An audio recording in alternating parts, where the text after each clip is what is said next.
এবারে 2024 সালের ঈদ কুরবানির ঈদ সিলেটবাসীর জন্য একটি স্মরণীয় ঈদ হয়ে থাকবে, কেননা আপনারা সবাই জানেন সিলেট কী পরিমাণ বন্যা এবং বৃষ্টি ছিল।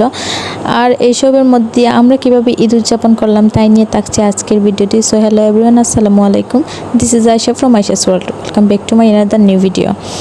সো এটা হচ্ছে ঈদের আগের দিনের একটি ভিডিও। আমরা প্রথমে চাল নিতে চালের গুঁড়া ছেঁকে নিয়ে তারপরে সেগুলো দিয়ে রুটিগুলো বেলে নিচ্ছিলাম।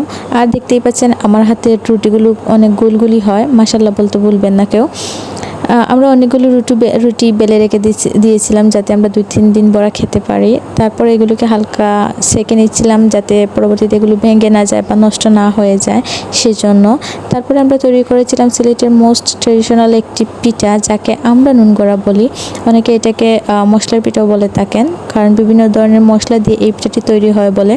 আর এটা হচ্ছে সিলেটের একটি ম্যান্ডেটরি পিঠা, মানে যে কোনো ধরনের অকেশন হোক না কেন এই পিঠাটি সবাই তৈরি করে থাকে।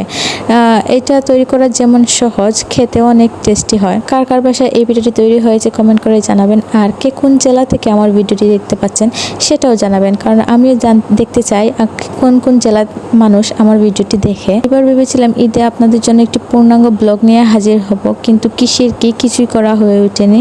অ্যাকচুয়ালি কুরবানি ঈদটাই হলো অনেক ব্যস্ততার একটি ঈদ। যত কিছুই প্ল্যান করে রাখা হয় না কেন কিছুই করা হয়ে ওঠে না। রোজার ঈদে যেরকম আমরা অনেক টাইম পাই, নিজেকে টাইম দেওয়া যায়, সাজুগুজু করা যায়, ঈদের ড্রেস পরা যায়, কুরবানির ঈদে কিন্তু সেরকম কিছুই করা হয়ে ওঠে না। ঈদের আগের দিনে আমি আর কোনো ক্লিপ নিতে পারিনি। এটা হচ্ছে ঈদের পরের দিনের ভিডিও। এই যে দেখুন, আমি অনেক সকালে ঘুম থেকে উঠে ঘর দুয়ার পরিষ্কার করে শাওয়ারে গিয়েছিলাম। ভেবেছিলাম শাওয়ার থেকে এসে তারপর যা যা করবো সব কিছুই রেকর্ড করবো, কিন্তু কিছুই করা হয়ে ওঠেনি।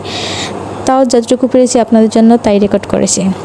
এটা হচ্ছে আমাদের কুরবানির গরু, মাশাল্লাহ। সারাদিন আর কোনো ক্লিপ নেওয়া হয় নাই। বিকালবেলা খেতে বসছি, অনেক টায়ার্ড ছিলাম এবং খাবারটা অনেক টেস্টি ছিল। And that's all for today. দেখা হবে অন্য কোনো ভিডিওতে। ততক্ষণ ভালো থাকবেন, সুস্থ। আর আমার ভিডিওটি ভালো লাগলে লাইক কমেন্ট দিয়ে পাশে থাকবেন। Thank you, tata.